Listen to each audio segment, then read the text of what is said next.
నమస్తే, నేను మీ తేజ. ఎంతో ఘన చరిత్ర కలిగిన నెల్లూరు నగరం ఆధ్యాత్మిక ప్రదేశాలకు, పర్యాటకాల ప్రాంతంగా కాకుండా ఎన్నో చారిత్రక కట్టడాలకు నెలవని చెప్పుకోవచ్చు. అందులో భాగమైనదే ఒకటి నా బ్యాక్ సైడ్ కనిపిస్తున్నటువంటి క్లాక్ టవర్.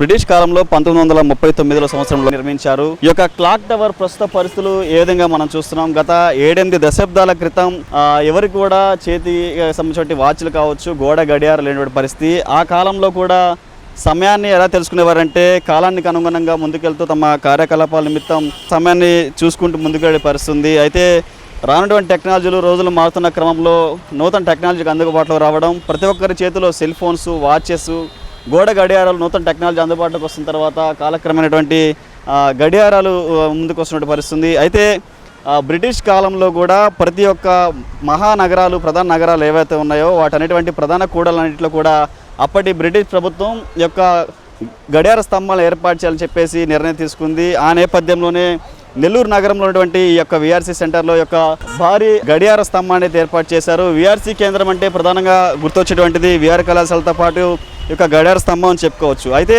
ఈ యొక్క నెల్లూరులో ఉన్నటువంటి చారిత్రక కట్టడాల్లో ఇది ఒకటంటే అతిశయోక్తి లేదు. ఎందుకంటే నెల్లూరు నగరంలో బ్రిటిష్ కాలం నాటి కట్టడాలు ఎన్నో ఉన్నాయి.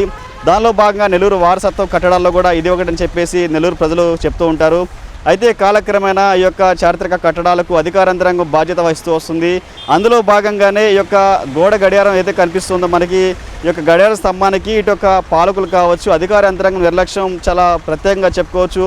అయితే గత 2 ఏళ్ల క్రితం అప్పుడు ఆగస్టు 15 క్రమంలో కూడా ఇటు జిల్లా స్థాయి సంబంధించినటువంటి ప్రధాన కార్యాలయాలు అయితే ఉన్నాయో ప్రభుత్వ కార్యాలన్నింటి కూడా విద్యుత్ దీపాలంకరణతో పాటు కొత్తగా రంగులు వేయటువంటి పరిస్థితి కనిపిస్తూ ఉంది. ఆ క్రమంలోనే 2022 ఆగస్టు 15లో దీనికి నూతనంగా త్రివర్ణ పతాకంలో ఏవైతే జెండా రంగులు ఉంటాయో వాటిని అమర్చారు.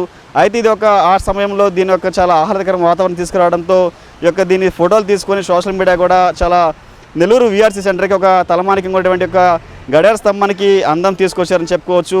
అయితే ప్రస్తుతం ఉన్నటువంటి అధికార యంత్రాంగం దీన్ని విస్మరించిందా లేక దీనిపై నిర్లక్ష్యం ఎలా ఉండదో మనం ప్రత్యేకంగా చెప్పుకోవచ్చు.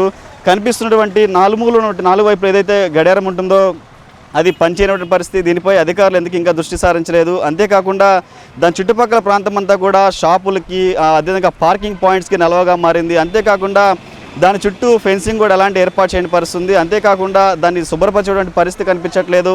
దానిపై సినిమా పోస్టర్లు, వాల్ పోస్టర్లు, అంతేకాకుండా కార్యక్రమాలకు సంబంధించినటువంటి పోస్టర్లు అతికించుకునేందుకు అదొక అడ్డాగా మారిందని చెప్పుకోవచ్చు. ఇప్పటికైనా దీనిపై సంబంధిత మున్సిపల్ కార్పొరేషన్ ఏదైతే ఉందో దాని అధికారంతరం కూడా ముందుకొచ్చి చుట్టుపక్కల వాతావరణం పరిశుభ్రపరిచి ఈ యొక్క నెల్లూరు చారిత్రక కట్టడాలు ఏదైతే వీటిపై దృష్టి సారించాలని చెప్పేసి కూడా ఇప్పటికే ప్రజలు కోరుతున్న పరిస్థితుంది.